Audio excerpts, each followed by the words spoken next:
What's up guys, welcome back to the channel and another video. So if you've seen any of our recent videos here on the channel or even our Instagram page, you'll know that we like those moody photos, but we also quite like the minimal style of photography as well, and that's kind of what our Instagram feed is at the minute. It's a bit of a mix of both of those styles, and we kind of combine them here and there depending on what the photo is. And to get those styles of photos, there's a few things that we do when we're taking the photo, and then some things that we do during editing that give us that look consistently throughout all of our photos. So I'm just going to try to run through the things that we do to try and get those looks with our photos and try and explain them a little bit to you. Bear with me, this one might be a little bit messy just because I'm kind of talking about two different types of photos and the techniques we use to get those types of photos. But yeah, I'll run through it and hopefully it helps you.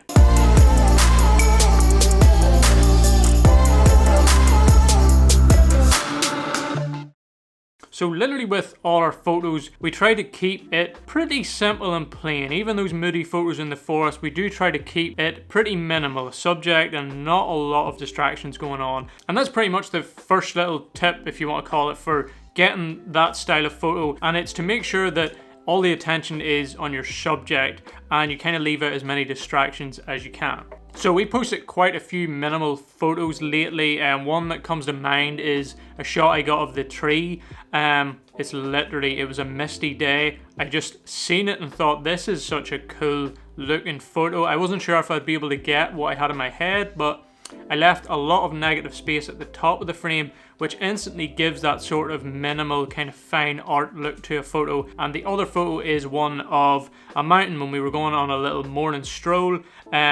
The shot from the mountains, again, I left a lot of negative space at the top, and we just have the mountain ridge at the top and then a layer of trees, which just gives a really minimal look to the photo. And that's something that you can do when you're taking the photo. It doesn't really come down to edit, and you do it when you're taking the photo. You leave space and then there's no real distractions. Your subject's in the photo sharp and there's nothing else to distract you. It just is pretty clean and minimal.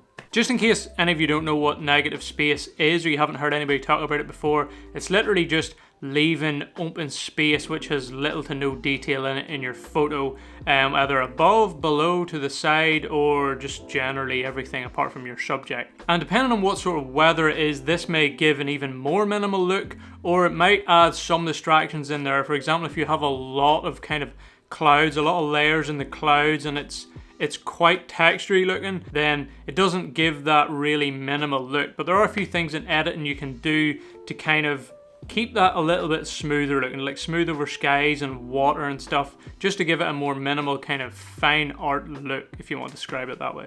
And probably the main tool we use for this is the dehaze tool when we're using like graduated filters and stuff. So for example, in a photo where you have a lot of space that's negative sky and you want to kind of make it look all kind of one color and just smooth looking, you can use a graduated filter to drag from the top and then just apply a little bit of dehaze, possibly lower the clarity a little bit and the texture too, to just take the detail out of the clouds and kind of give it a smooth look. This works the same with water or grass or something that doesn't have too much texture but you just want to lower it a little bit more just to give it a more smooth look. Try the dehaze tool and lower the clarity and the texture to give it a little bit of a softer look, and it just tends to look a little bit more minimal and takes away some of the distractions you may get in clouds or sea or grass or whatever it is you're using to fill up kind of that negative space in your photo. Hopefully that makes sense to you.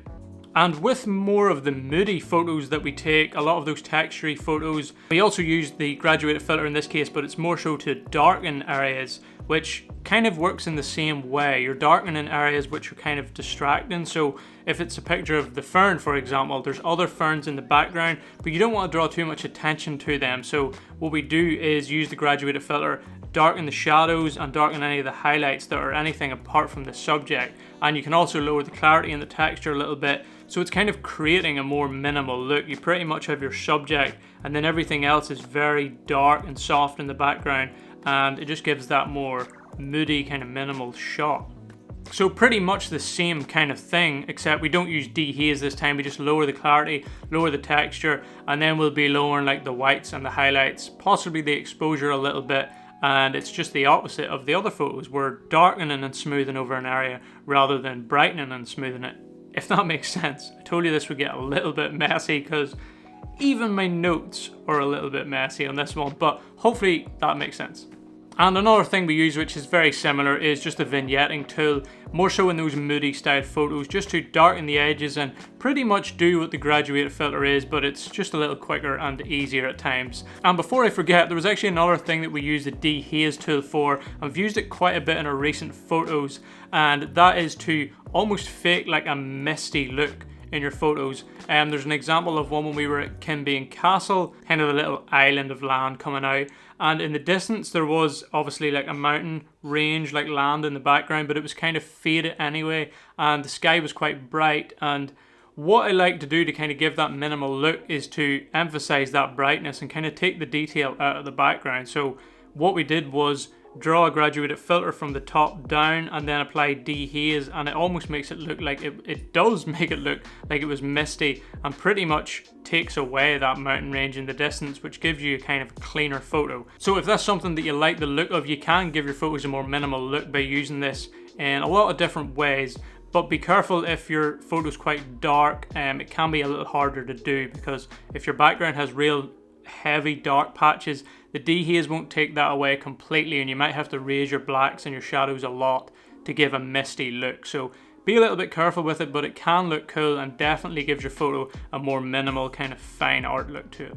And the next thing, which is quite a major one when you're looking for the moody photos anyway, is the tones of the photo. Especially if you want a moody photo, you're going to want to make sure that those colors are quite dark. So you can go into the HSL panel and drag the luminance of like your greens and whatever other colors are in your photo, drag them down a little bit, and instantly that gives you a more moody look to your photos. What we like to do, especially with our forest photos, is desaturate the greens a lot. We like that kind of dark desaturated green look. The other thing is to try not to have a big variation of colors. Try to stick to like 2 or 3. Like we take a lot of the blues out of the skies in photos, desaturate the greens, and then we're kind of left with this kind of warm, woody kind of look to photos when it's in the forest, which we like. So keep an eye on your colors. If there's bright things in the frame, try to keep them out if possible, or if it comes to editing, try and like desaturate them so it's not distracting, and you're kept with a few colors that you can then dull down a little bit,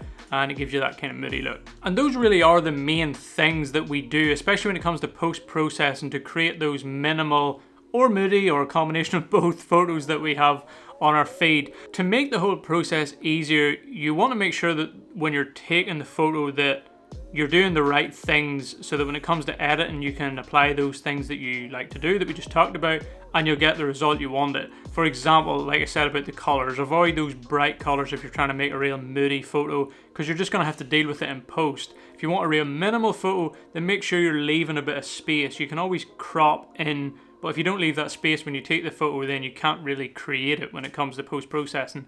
So just make sure you're thinking about the end result when you're taking your photo, because it goes a long way when it comes to post-processing. You just make a few changes and you're left with the final product. Pretty easy. But yeah, hopefully this one was helpful. I do intend to do a lot more like this, because editing's fascinating. There's a lot of stuff that I learn every time I go to edit a photo, and I'll pass it on to you guys in future videos as well. So if you enjoyed this one, give it a big thumbs up. It really helps the channel here and helps our video get put out to people who may want to see it.